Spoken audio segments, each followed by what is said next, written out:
berarti dia baru bisa berbuka puasa. Ya, di mana dia ketemu maghrib, ya disitulah dia berbuka, gitu ya.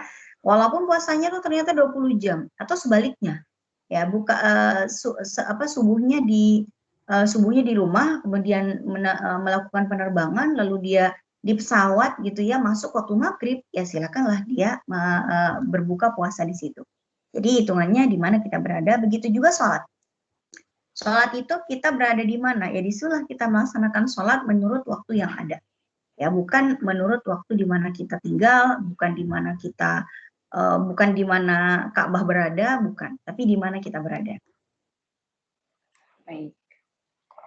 Saya lanjut pertanyaan kedua. Ustazah, sahkah sholat kita jika bermakmum kepada imam yang niat sholat dan berbeda? Misal saat musafir kita hendak sholat zuhur dan mengimam masbuk kepada orang yang tengah sholat di situ. Ternyata beliau sedang sholat sunnah lain yang hanya 2 rakaat atau sebaliknya. Kita mengimam ke imam yang berniat sholat 4 rakaat dan kita hanya berniat 2 rakaat. Apakah diperbolehkan atau begitu tahu kita harus mengganti sholat? Ya. Jadi antara imam dan makmum itu tidak wajib memiliki kesamaan niat. Bahkan dari awal. Ya, jadi misalnya gini, misalnya saya mau melaksanakan sholat jamak ya, saya mau menjamak takdim zuhur dengan asar, tapi saya berhenti di rest area, di mana di rest area tersebut masjidnya sedang melaksanakan sholat zuhur berjamaah dan semuanya tidak ada satupun yang berniat untuk menjamak zuhurnya dengan asar.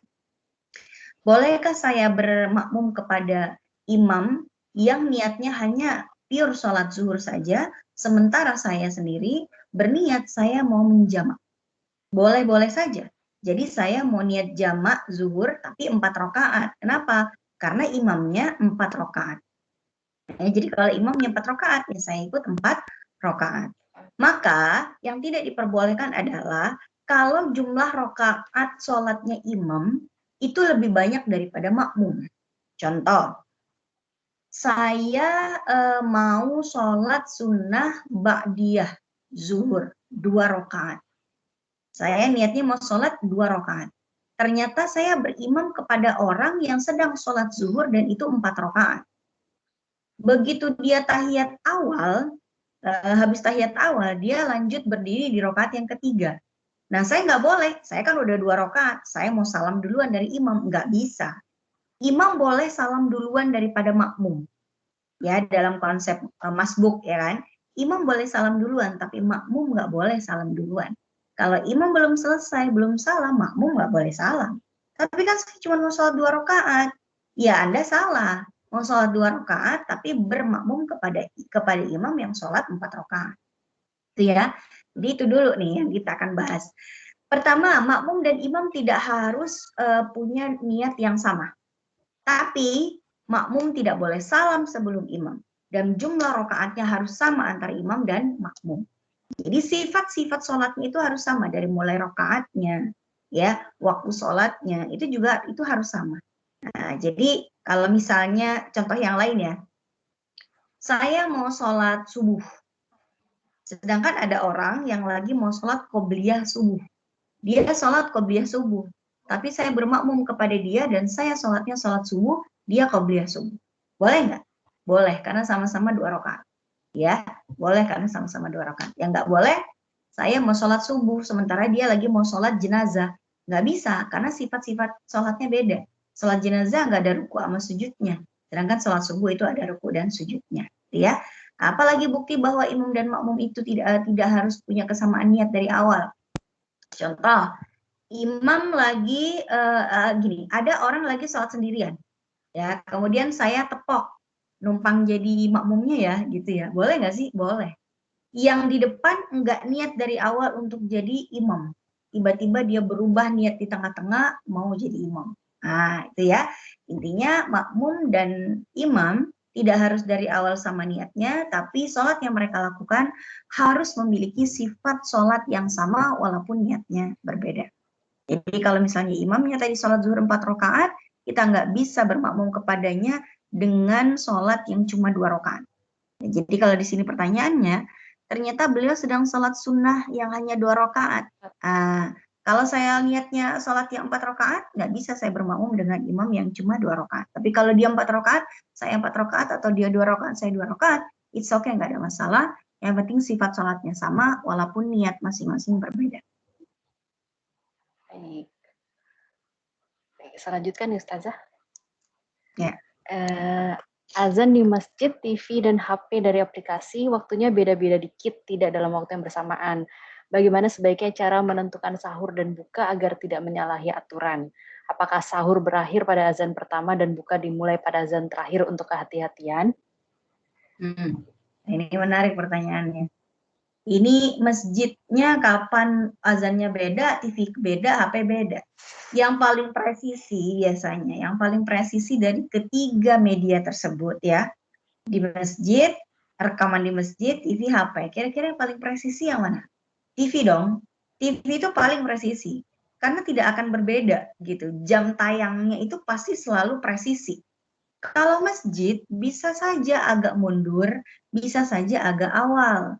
Ya, karena potensi human error-nya itu lebih tinggi daripada TV.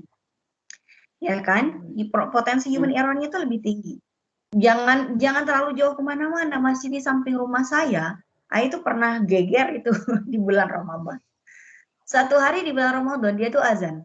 Allahu Akbar, Allahu Akbar, Allahu Akbar, Allahu Akbar. Udah stop, nggak dilanjutin.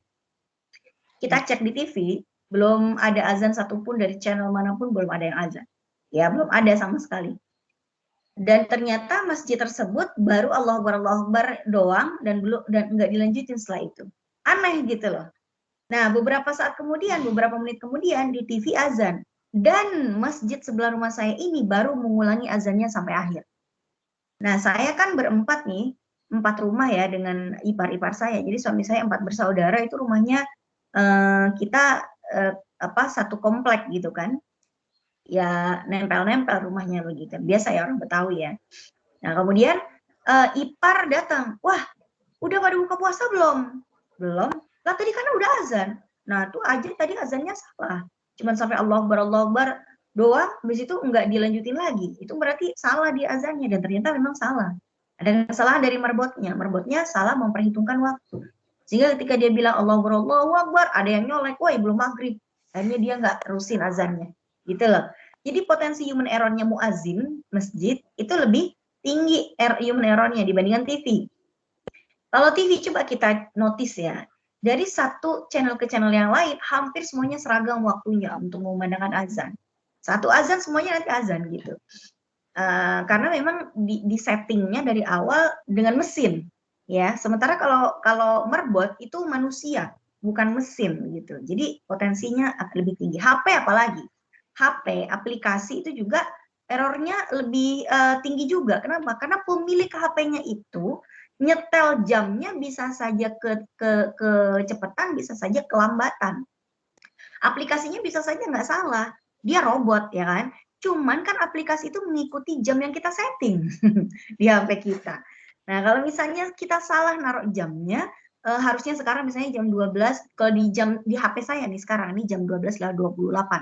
Tapi mungkin di HP teman-teman sekarang jam 12:30, jam 12:15, macam-macam gitu.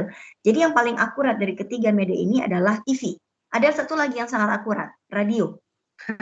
Jadi TV dan radio itu yang paling akurat. Jadi kalau misalnya coba kita lihat ya jam-jam dinding di rumah kita, satu kamar dengan kamar yang lain itu detiknya minimal pasti berbeda. Detiknya, oke menitnya mungkin sama, detiknya pasti berbeda gitu. Jadi ya kita ikut TV sama radio, karena itu yang paling presisi. Itu kira-kira. Kalau mau berkehati-hatian bisa nggak kita buka puasanya entar aja di azan yang terakhir di antara 3 media ini? Ya silakan aja, nggak ada masalah. Ya nggak ada masalah. Atau misalnya sahurnya di azan yang pertama itu pokoknya azan yang pertama kita udah stop, ya memang harus. Ya memang harus gitu. Karena kalau misalnya nggak mungkin ada bunyi azan gitu ya di TV atau di mana kecuali memang sudah masuk waktu subuh. Tapi kalau mau buat kehati-hatian ya silakan. Begitu azan yang pertama, kalau perlu imsak udah stop sama sekali sahurnya ya. Karena itu udah warning, udah lampu kuning begitu. Sedangkan untuk buka puasa boleh silakan menunggu azan yang terakhir dari ketiga media yang ada sebagai kehati-hatian. Tapi kalaupun tidak melakukan hal tersebut ya nggak ada masalah. Yang penting pilih yang paling presisi yaitu televisi dan radio. Baik. Saya lanjutkan. Ustazah, apakah kita harus melepas plester seperti Hansaplast sebelum wudhu atau boleh jika dibasuh saja? Ya, jadi Hansaplast itu dia kalau misalnya kita lihat ya, dia itu kan ada lapisan waterproofnya, ya kan? Yang di lemnya itu loh, yang di lemnya itu kan waterproof dia. Jadi kalau misalnya tangan kita berdarah, terus kita pakai Hansaplast, walaupun kita siram, Hansaplast bagian atas ikut basah memang. Tapi kalau kita buka Hansaplastnya, ada bagian kulit yang nggak kena air. Karena Hansaplastnya memang dilapisi dengan lem. Lemnya itu yang menjadi apa yang bikin yang mengeratkan antara Hansaplast ini dengan si kulit. Jadi sebaiknya tetap dibuka. Ya, dibuka Hansaplastnya baru kemudian berwudu atau mandi.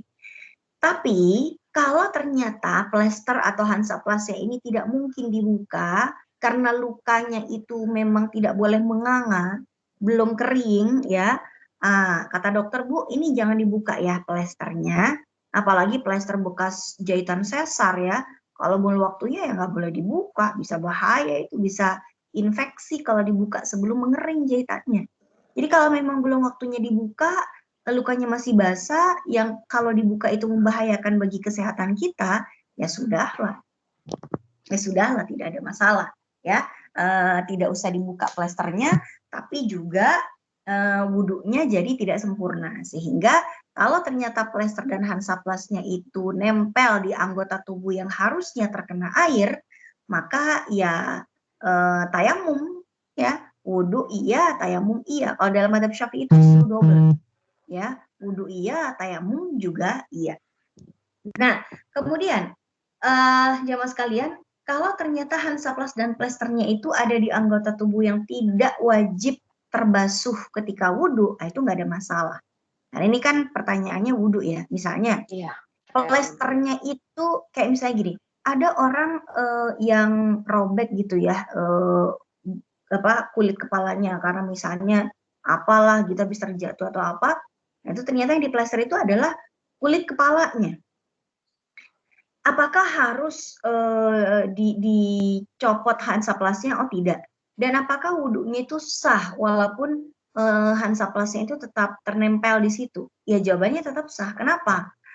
Karena rukun wudhu itu hanya wajib untuk membasahi 4 anggota tubuh saja.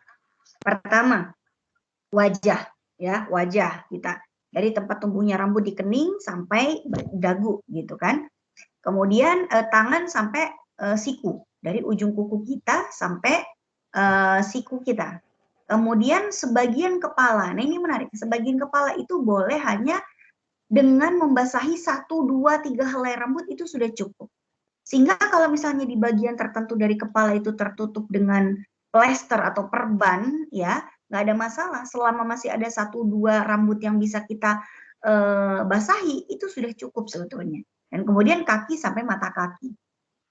Jadi kalau plesternya ada di betis, di paha, di lutut, di lengan bagian atas, di leher, ya, atau di punggungnya pasang koyo gitu kan, nah itu nggak ada masalah.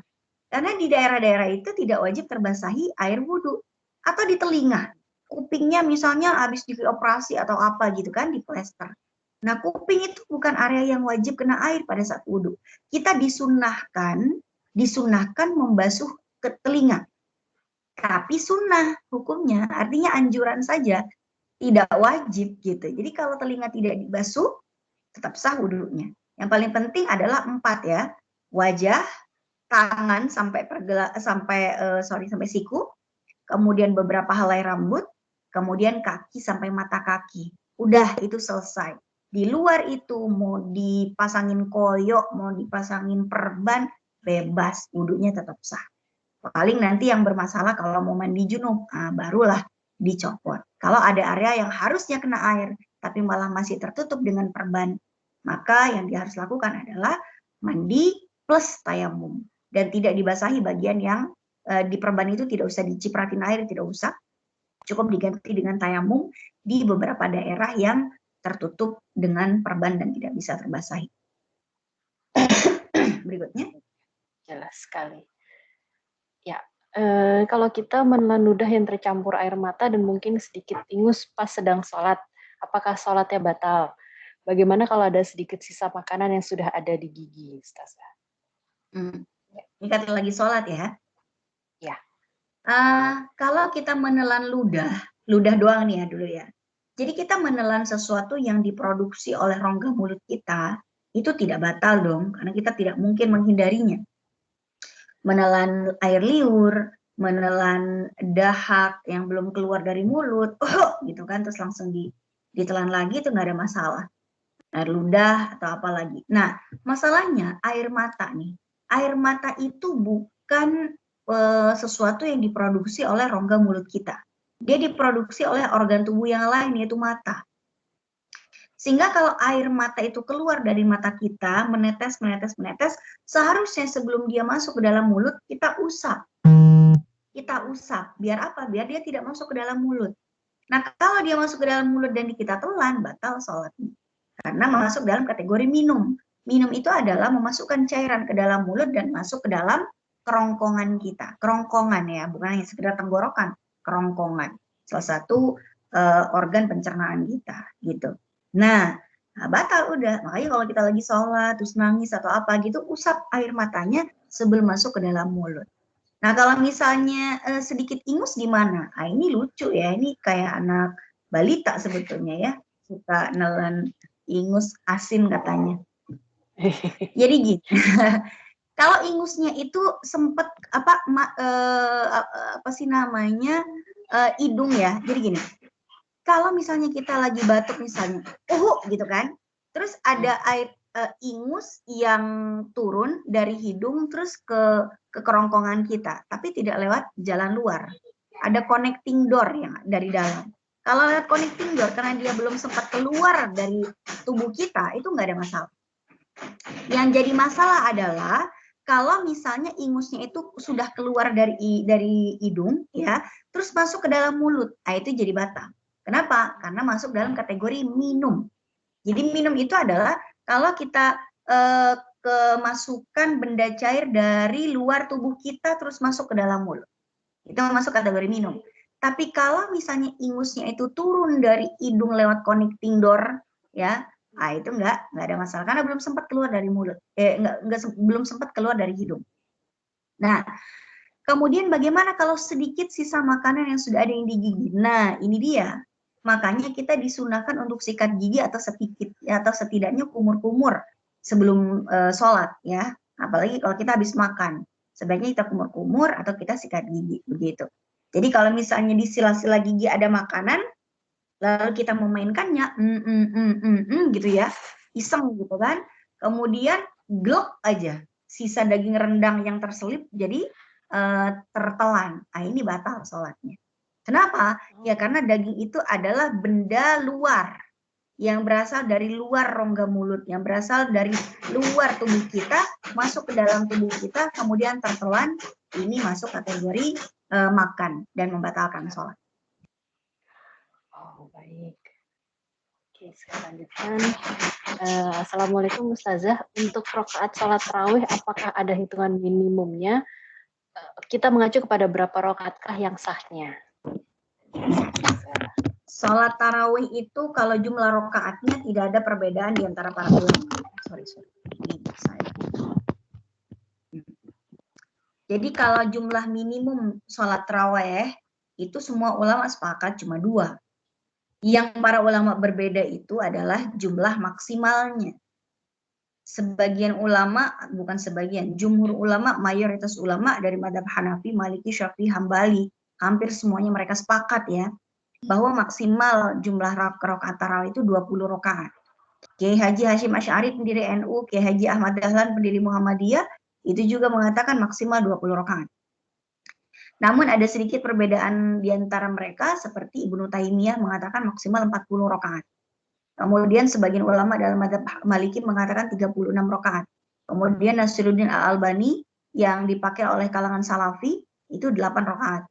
Jadi maksimalnya yang diperdebatkan berapa rakaatnya. Tapi kalau jumlah minimumnya itu 2 rakaat. Jadi saya teman-teman tuh pulang kantor, habis meeting, habis lembur, habis apa gitu udah capek banget sampai rumah. Ya Allah, saya pengen banget sholat taraweh, tapi bener-bener badan udah remuk. Ya Allah, saya mau sholat isya, habis sholat isya, terus saya sholat taraweh 2 rakaat doang, habis itu saya tidur. Sah nggak sholat taraweh saya? Ya sah, karena minimal 2 rakaat. Mau 2 rakaat, jadi jumlah taraweh itu minimal 2 rakaat, maksimal 20. Mau kurang dari 20 silakan, mau lebih dari 2 silakan.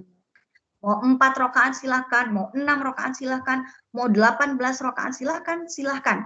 Pokoknya di bawah 20 atau di atas 2. Dan jumlahnya selalu genap. Nggak mungkin sholat tarawih itu 3 rakaat, nggak ada. Itu namanya witir. Ya. Jadi tarawih itu jumlah rakaatnya genap, yang ganjil itu adalah witir. Atau misalnya saya pengen tarawih sama witir juga, tapi yang paling minimalis, bisa nggak? Bisa. Saya lagi sholat isya nih, di sholat isya 4 rakaat nih, saya pengen taraweh sama witir deh, minimal deh gitu kan. Ya udah, sholat taraweh 2 rakaat ditutup witir 1 rakaat, jadi 3 tuh udah taraweh sama witir. Boleh nggak? Ya boleh-boleh aja.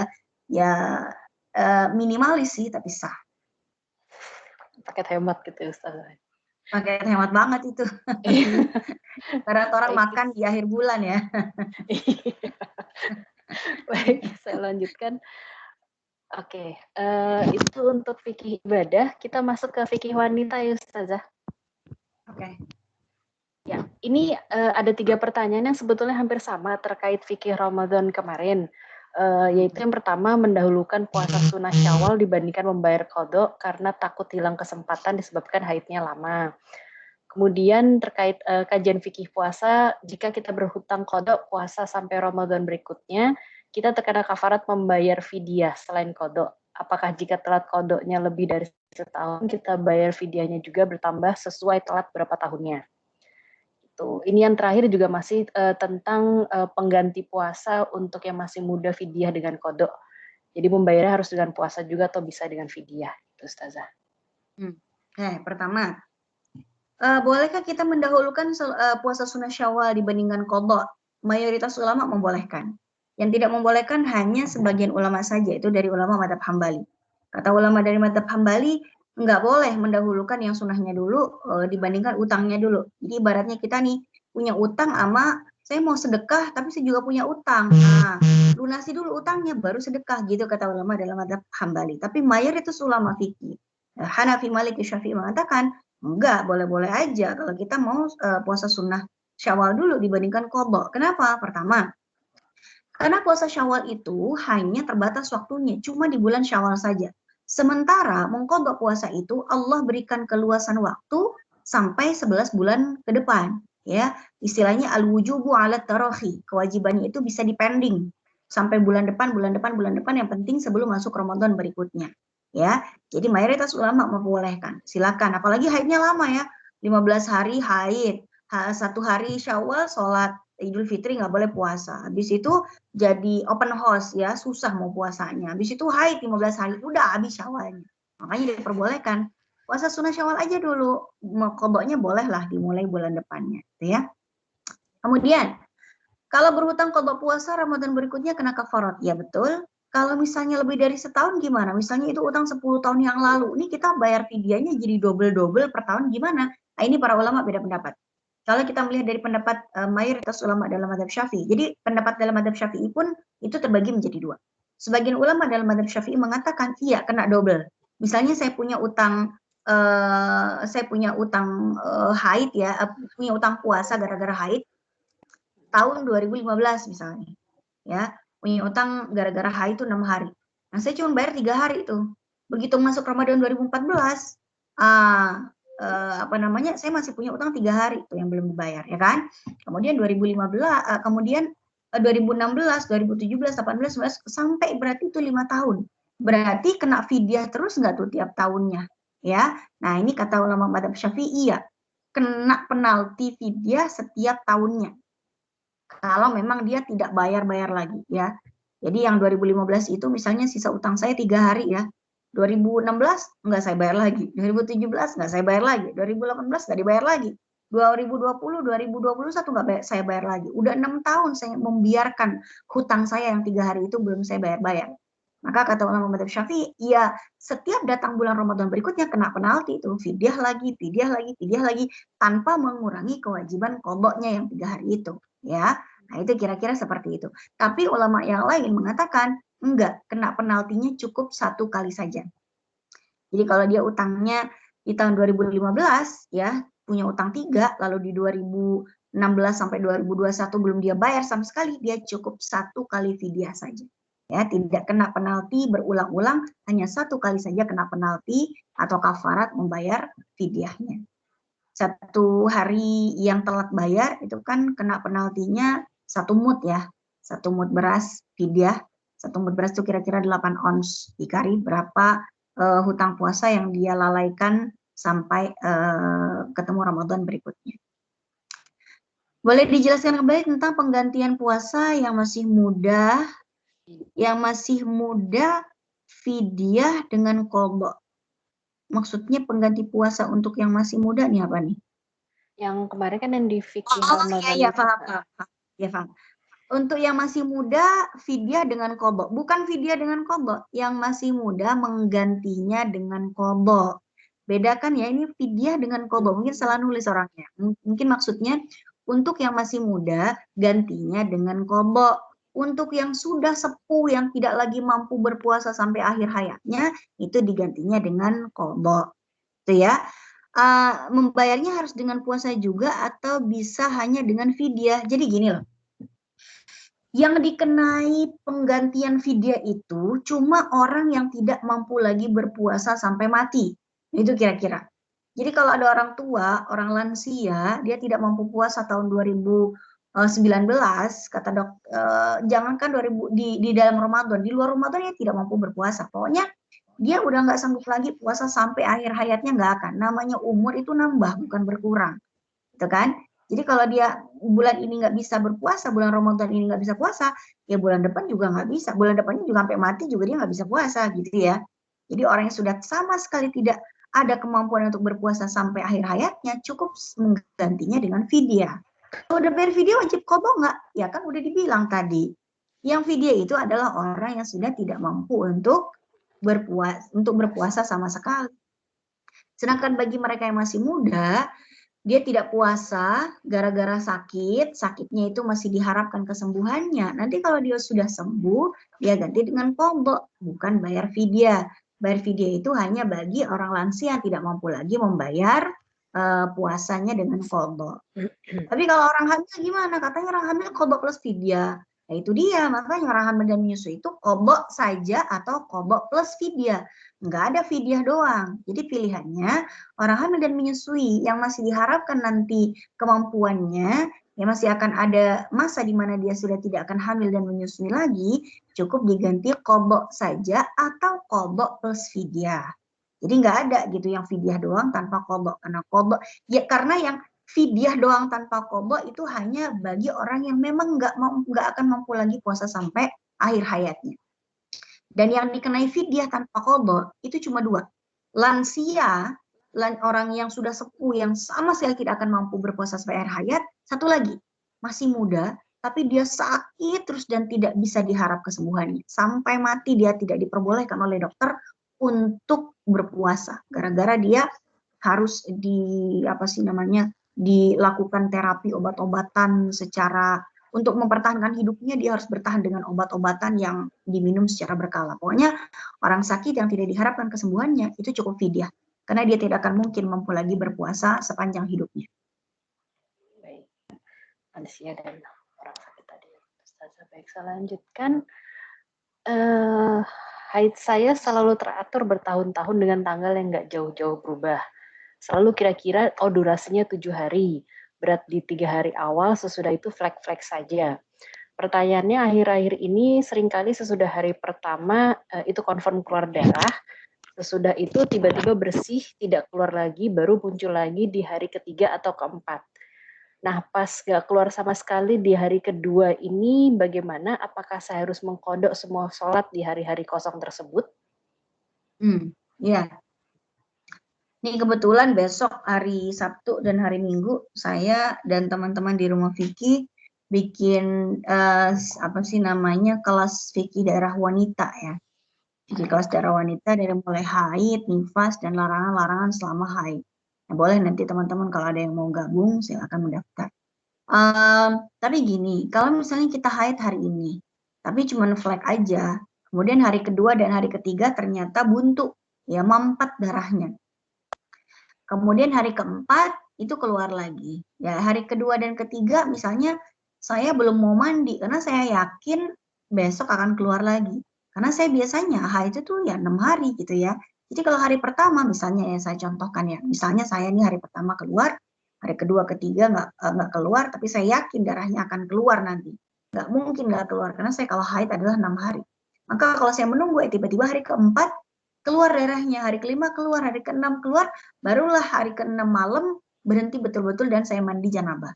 Nah hari kedua dan ketiga yang darahnya mampet itu harus diganti nggak sholatnya? Jawabannya tidak. Karena secara hukum dia masih masuk dalam satu paket haid. Ya, jadi haidnya baru berhenti di hari keenam. Berarti hari pertama sampai hari keenam itu haid semuanya. Jadi tidak perlu saya mengqadha sholat di hari yang mampetnya tadi. Baik. Saya lanjutkan. Belum jalan. Sebentar. Ya. Boleh dijelaskan tentang sunnah menggunakan celak? Apakah itu sama dengan menggunakan eyeliner? Ada tata cara dan bahan khusus kah? Terima kasih Ustazah.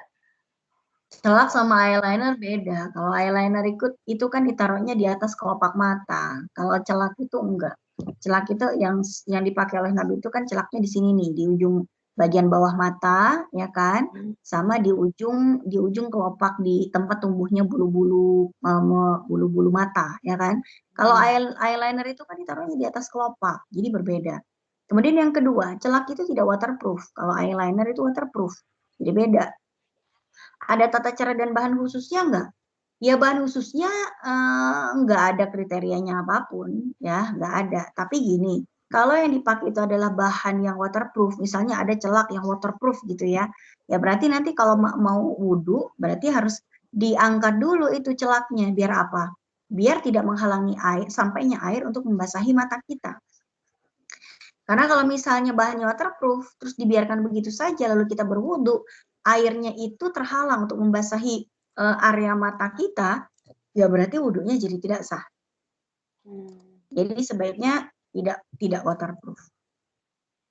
Kalau eyeliner susah ya, eyeliner susah kalau nggak waterproof. Karena kalau eyeliner nggak waterproof, wah bisa bleber ya.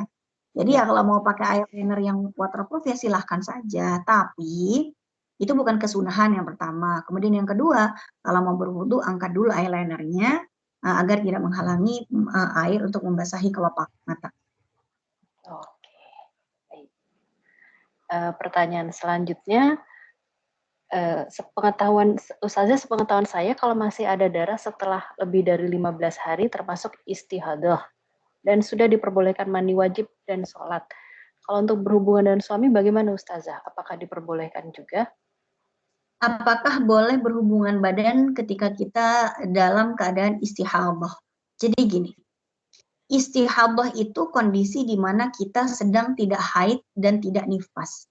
Kondisi di mana kita suci dari hadas besar.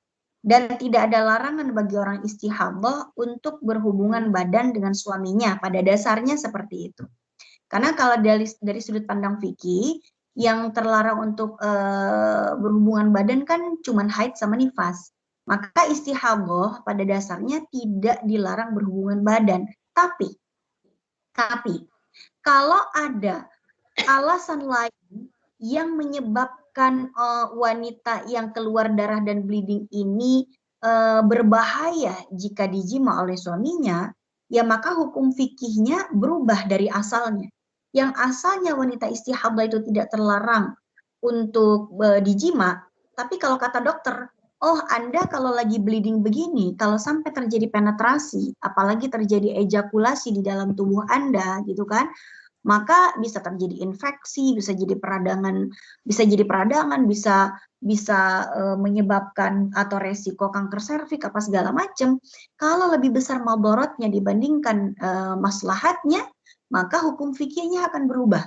Yang tadinya boleh menjadi haram. Kenapa haram? Karena dalam kaidah fikih daf'ul mafsadah muqaddam ala jalbil maslahat. Menutup pintu kerusakan itu lebih baik daripada mendapatkan maslahat. So kesimpulannya adalah lagi istihadah boleh jima atau tidak, tergantung apa kata dokter. Kalau kata dokter boleh, maka boleh. Karena memang secara fikih itu boleh. Tapi kalau kata dokter tidak boleh karena akan menyebabkan banyak masalah kesehatan, maka secara fikih pun akan menjadi ikut tidak boleh. Untuk menutup pintu mafsadat atau kerusakan atau celaka. Jadi silakan dikonsultasikan kepada dokter kandungan masing-masing. Baik, selanjutnya Ustazah, kalau celana dalam terkena lendir keputihan normal, apakah bisa digunakan untuk sholat atau harus dicopot sebelum sholat? Jadi lendir keputihan yang keluar dari wanita itu ada dua macam. Ada yang namanya rutubah, ada yang namanya wadi. Rutubah itu adalah lendir berwarna bening. Dan ini mayoritas ulama mengatakan itu suci dan dihukumi sebagaimana keringat saja. Ya, kalau itu yang berwarna bening, lengket. Kemudian kalau itu wadi itu ciri-cirinya berwarna putih susu kental, seperti lem fox ya. Kalau rutubah itu kayak putih telur, itu semua ulama mengatakan suci. Tapi kalau yang seperti lem fox ya, yang putih susu kental ya, lengket. Nah ini di sini para ulama nanti berbeda pendapat. Sebagian mengatakan bahwa itu suci, sebagian lain mengatakan itu tidak suci. Kalaupun kita mengambil pendapat yang mengatakan wadi itu najis ya, kalau itu ternyata baru setitik dua titik, maka itu masuk dalam kategori najis ma'fuun anhu. Najis yang termaafkan karena terlalu sedikit dan sulit untuk menghindarinya. Ya, ibarat seperti luka bekas jerawat yang ada darahnya tapi sedikit, ya kan? Seperti misalnya darah nyamuk yang nempel sedikit sekali, itu namanya darah yang termaafkan, yang tidak berpengaruh apapun dan tetap sah sholat kita. Kalau itu cuma sedikit. Tapi kalau keputihan yang warnanya putih susu kental itu banyak, over, sebaiknya dicopot saja celananya karena khawatir masuk dalam kategori najis yang tidak termaafkan. Disilakan dicopot celananya lalu kita melaksanakan sholat. Nanti habis sholat mau dipakai lagi nggak apa-apa. Kalau nggak geli ya pakai aja lagi. Kalau geli ya ganti celana. Baik. Ini sudah berlanjut. Kita masuk ke fikih yang lain ya, Ustazah. Pertanyaan pertama, apakah sesudah minum susu dan makan daging unta kita wajib memperbarui wudhu lagi sebelum sholat atau cukup berkumur-kumur saja?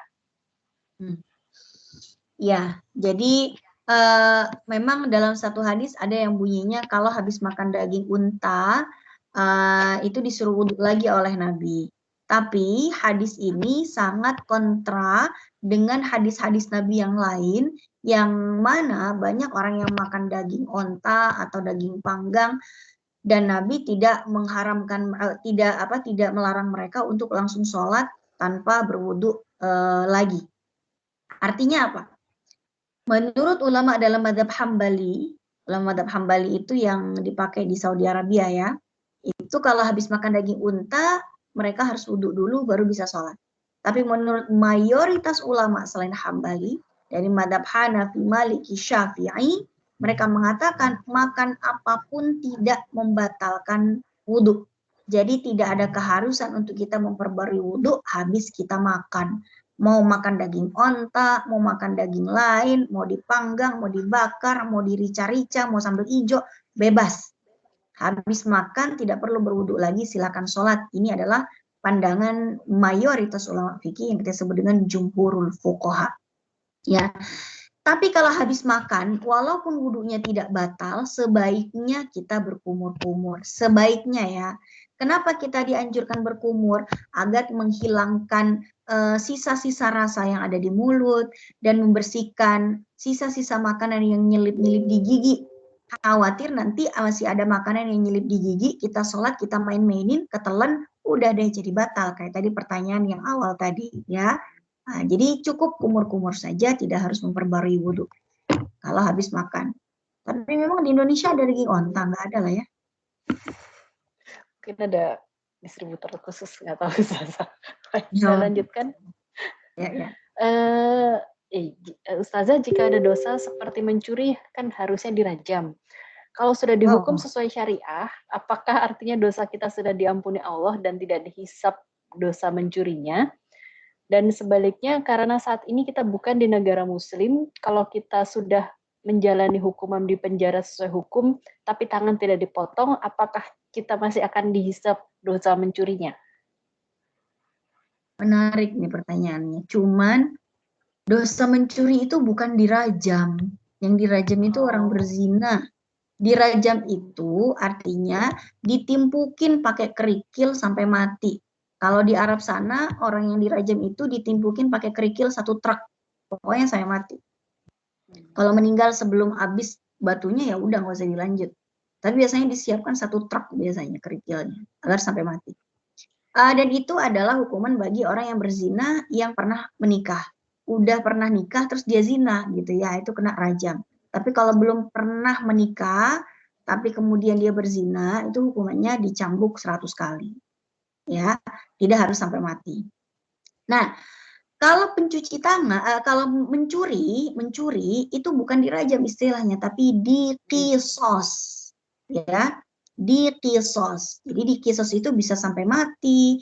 Ada orang kisos itu ada yang dipenggal kepalanya karena dia membunuh, dikisos berarti dibunuh juga. Kalau mencuri kisosnya berupa potong tangan, ya, memotong tangan yang mana dulu? Yang kanan dulu. Masih curi lagi kaki kiri, nyuri lagi tangan kiri, nyuri lagi kaki kanan, gitu ya. Nah, tapi ini menarik ya pertanyaannya. Kalau udah dihukum seperti itu, dosanya diampuni atau tidak? Belum tentu. Belum tentu. Kalau dia tidak ada rasa menyesal dalam hatinya, ya, udah dihukum oleh hakim, masih nggak ada rasa menyesal dalam hatinya, ya nggak diampuni. Karena yang penyebab turunnya ampunan dari Allah itu adalah taubat. Ya, jadi kalau misalnya dia ketahuan mencuri, ditangkap sama penguasa gitu kan, dipotong tangannya, tapi dalam hati dia apa sih pakai potong-potong tangan segala, nggak ada rasa menyesal gitu dalam hatinya. Ya, atau misalnya dia berzina nih, udah dicambuk 100 kali tapi tidak ada rasa penyesalan, tidak pernah beristighfar pada Allah, tidak ada dalam hatinya rasa penyesalan berbuat dosa, ya mana mungkin diampuni. Penyebab ampunan Allah itu bukan hukuman seperti itu, tapi adanya taubat di dalam hatinya.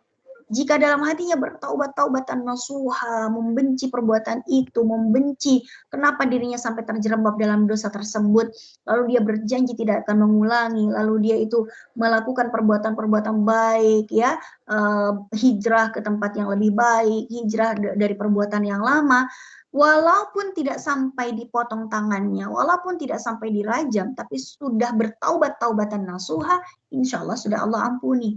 Jadi bedakan antara hukuman di dunia dengan hukuman di akhirat. Ya, hukuman di dunia yaitu tadi rajam, kisos, potong tangan, apa segala macam itu hukuman di dunia. Hukuman di akhiratnya, apakah Allah udah ngampuni dia atau tidak? Dan Allah tidak akan mengampuni kecuali memang dia mau bertaubat. Kalau nggak bertaubat, gimana akan Allah ampuni? Nah, di negara Muslim ini kalau kita misalnya sudah menjalani hukuman penjara sesuai hukum tapi tidak dipotong tangan, apakah akan dihisap dosa mencurinya? Tergantung. Dia nyesel apa enggak? Itu dulu. Mau dia semua tubuhnya dipotong-potong tapi dalam hatinya nggak ada penyesalan sedikit pun karena perbuatan dosa itu, perbuatan dosanya nggak pernah dia sesali, ya dia nanti di akhirat akan dapat lagi hukuman. Ya, jadi potong tangan, rajam dan sebagainya itu hukuman di dunia. Hukuman di akhiratnya itu bergantung apakah dia di dunia sempat bertaubat, sempat menyesali perbuatannya, sempat meminta ampun pada Allah. Kalau misalnya sudah diampuni, sudah bertaubat dan lain sebagainya, insya Allah di akhirat tidak akan disiksa lagi, terlepas apakah dia di dunia dihukum atau tidak. Baik, saya lanjutkan Ustazah. Sebentar, saya hilang. Oke. Ustazah, kalau makan darah sendiri itu haram nggak ya? Karena kan sering kebiasaan kalau jari luka karena pisau terus darahnya disesap. Atau pas gusir ada berdarah sedikit jadi ketelan air liur campur darahnya.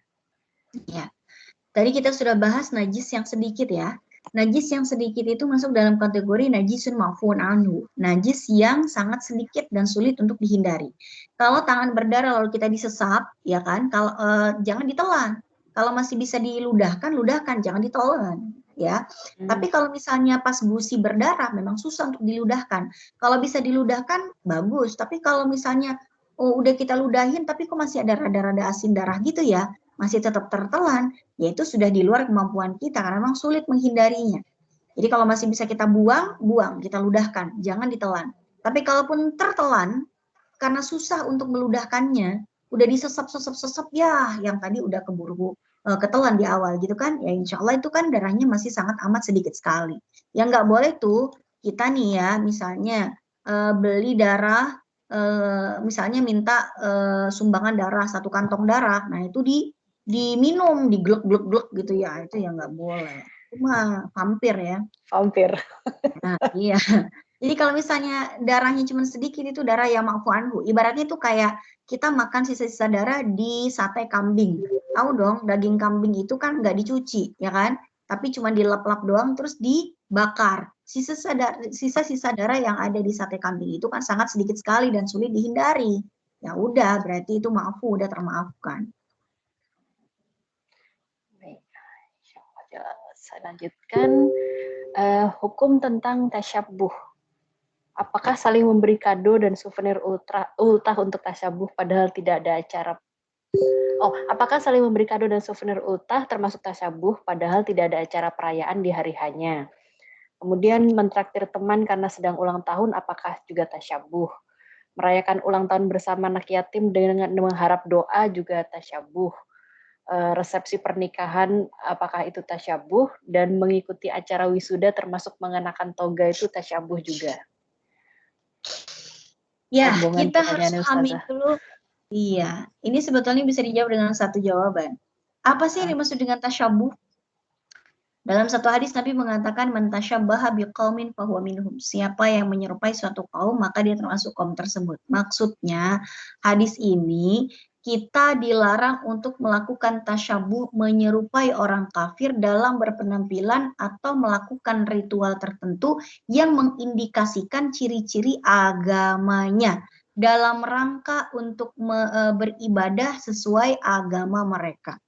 Kalau ternyata kita mengikuti gaya mereka dan gayanya bukan gaya yang untuk menjadi indikasi agamanya, nah itu nggak ada masalah. Contoh, kita nggak boleh pakai kalung salib. Kenapa? Karena dari salib itu adalah indikator agama seseorang, ciri khas agama seseorang, yaitu agama Kristen, ya kan? Pakai topinya orangnya topi rahib Yahudi. Nah, itu juga tidak diperbolehkan karena apa? Itu ciri khas agama tertentu. Ingat itu, di garis bawahi. Ciri khas agama tertentu. Pertanyaannya, ulang tahun itu ciri khas agama tertentu atau bukan? Bukan dong. Jangan gara-gara orang bule sering berulang tahun, terus kita nggak boleh ulang tahun. Pertanyaannya, bule yang berulang tahun itu ibadahnya agama apa sih? Nggak ada satu agama apapun yang ritual ibadahnya merayakan ulang tahun. Nggak ada. Jadi itu kebiasaan mereka, tapi bukan ciri khas agamanya. Contoh yang lain ya, saya kasih contoh. Kalau ada enci-enci pakai baju khasnya mereka yang warna merah, baju Shanghai kita bilang ya, baju Shanghai.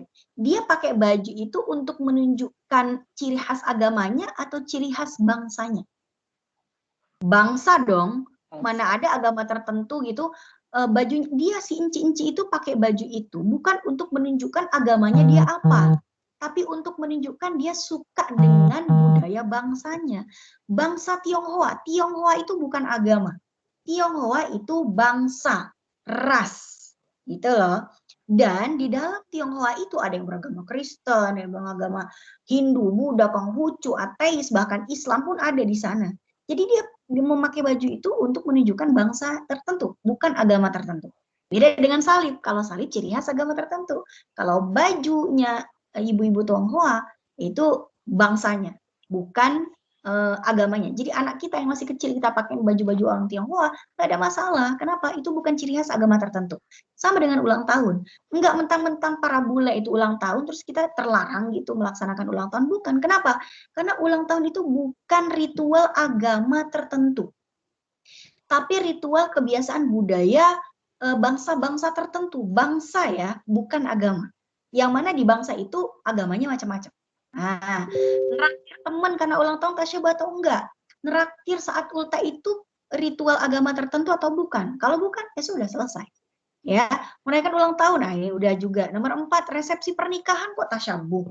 Resepsi pernikahan itu syariat Islam, walimatul urs. Ya, Nabi yang menyuruh kita untuk melakukan walimah, aulim walau bisyatin. Melakukanlah kalian walimah kepada Abdurrahman bin Auf. Nabi mengatakan, Abdurrahman bin Auf, habis nikah ya, sana walimah. Walaupun cuma nyembelih 1 ekor kambing, yang penting walimah. Bahkan makan makanan walimah itu berpahala. Orang yang berpuasa sunnah pun kalau datang ke walimah, dia lebih utama batalin puasanya karena lebih besar pahala nyicipin makanan walimah dibandingkan melanjutkan puasa sunnahnya. Jadi mengadakan resepsi bukannya tasyabuh bil kufar, bukan. Justru itu adalah bagian dari syariat kita. Mengikuti wisuda, pertanyaannya, wisuda itu ritual agama tertentu atau bukan? Bukan. Kalau bukan ritual agama tertentu gak ada masalah. Yang sering dilarang dalam ulang tahun itu ada yang melarangnya ritual misalnya make wish setelah meniup lilin. Itu biasanya dilarang. Kenapa? Itu ritualnya agama Majusi. Jadi orang-orang Majusi yang menyembah api itu, mereka meniup lilin sebelum berdoa. Berdoa itu ibadah versi mereka. Dan berdoa di hadapan api itu adalah doanya mereka.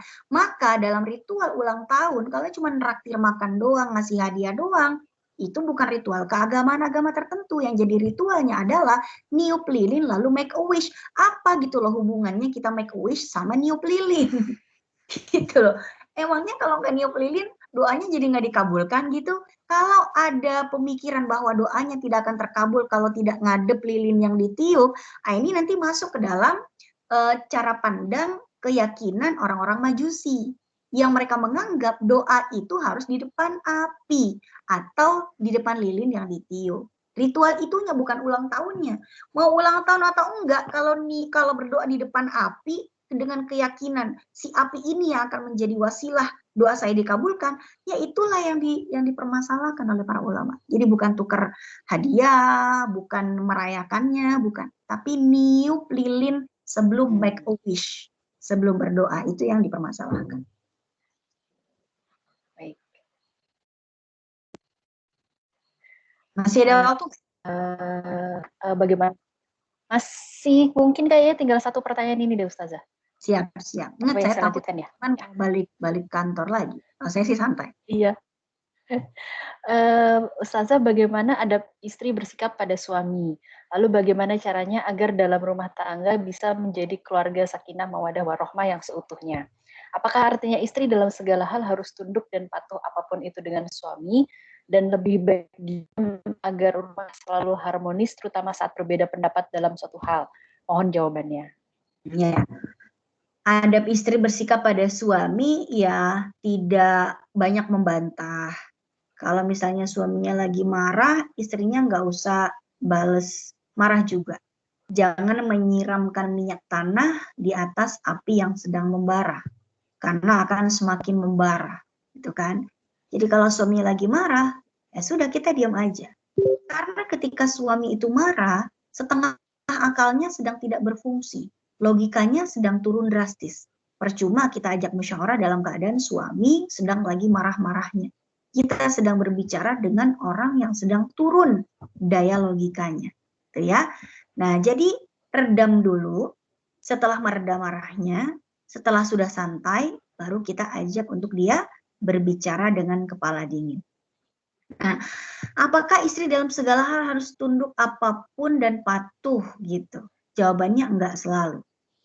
Ada beberapa hal yang tidak wajib dipatuhi oleh istri dari perintah suaminya. Contoh, ketika suaminya memerintahkan istri untuk melakukan maksiat, itu tidak wajib untuk ditaati. Jadi kalau suaminya melarang istrinya puasa Ramadan, suami melarang istrinya sholat, maka ini tidak wajib untuk ditaati. Kenapa? La ma'siyata li makhluqin fi ma'siyatil khaliq. Tidak boleh kita itu mentaati makhluk manusia yang perintahnya itu untuk bermaksiat kepada Sang Khaliq atau Allah Ta'ala. Yang kedua, istri tidak wajib mentaati suami apabila perintah suami itu berupa apa sih namanya, berupa pengalihan, pemindahan kewajiban. Contoh, yang wajib menafkahi, yang menanggung nafkah keluarga itu siapa? Suami. Yang wajib menafkahi dan mencari nafkah itu siapa? Suami. Nah, kalau suami bilang, istriku aku capek nih nyari nafkah mulu, aku pengen rebahan, sebulan aja. Gi, sono kamu cari duit, kamu yang menafkahi saya lagi males nih. Perintah saya loh itu, kamu sebagai istri harus nurut loh, gitu ya. Nggak wajib istrinya untuk taat. Kenapa? Karena pada dasarnya yang wajib untuk menafkahi itu adalah suami. Kalau sampai suami memindah tangankan atau mengalihkan kewajiban pada istrinya, nah itu istri tidak wajib untuk taat. Tapi dalam beberapa hal yang lain ya memang wajib taat, seperti misalnya melarang istrinya bekerja, melarang istrinya untuk datang ke kondangan mantan gitu ya, nah, itu memang harus ditaati, ya memang harus ditaatin untuk menjaga keutuhan rumah tangga dengan beberapa pertimbangan. Apalagi kalau suaminya pencemburu, udah deh, nggak usah mengutak-ngatik rasa cemburunya, habis nanti rumah tangganya gitu ya, itu kira-kira. Baik, alhamdulillah seperti tadi yang saya sampaikan karena keterbatasan waktu juga, mungkin ini adalah pertanyaan terakhir.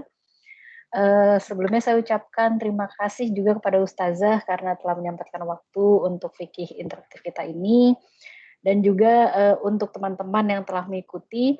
Alhamdulillah ada 4 pertanyaan ya yang sebelumnya juga telah kita diskusikan dan telah dipilih oleh Ustazah menjadi 4 pertanyaan terbaik yang kemudian kami dari panitia untuk mengapresiasi teman-teman ini, kami akan memberikan sedikit bingkisan ya untuk teman-teman.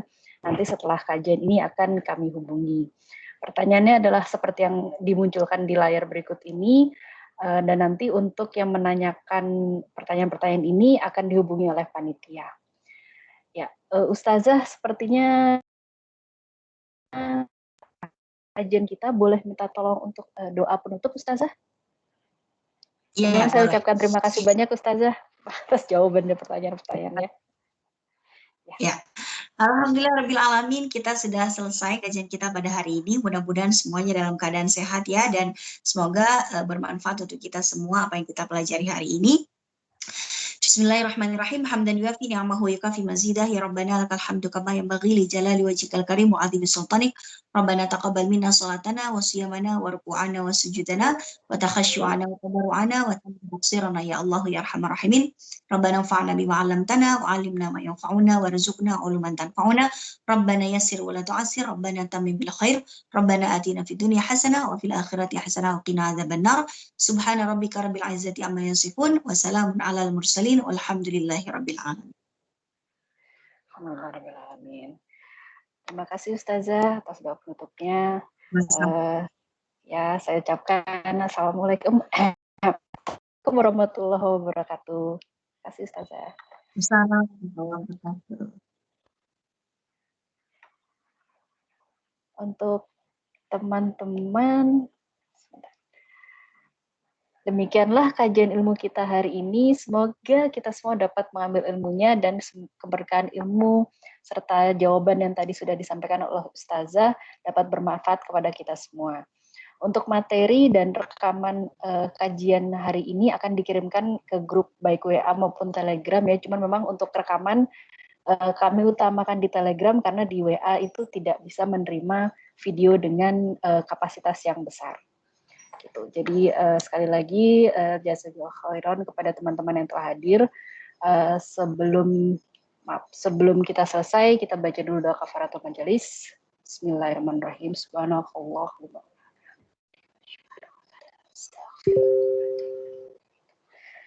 Sekali lagi saya ucapkan terima kasih atas kehadiran dan atensi dari teman-teman. Sampai jumpa di kajian muslimah berikutnya. Assalamualaikum warahmatullahi wabarakatuh. Warahmatullahi wabarakatuh. Waalaikumsalam warahmatullahi wabarakatuh.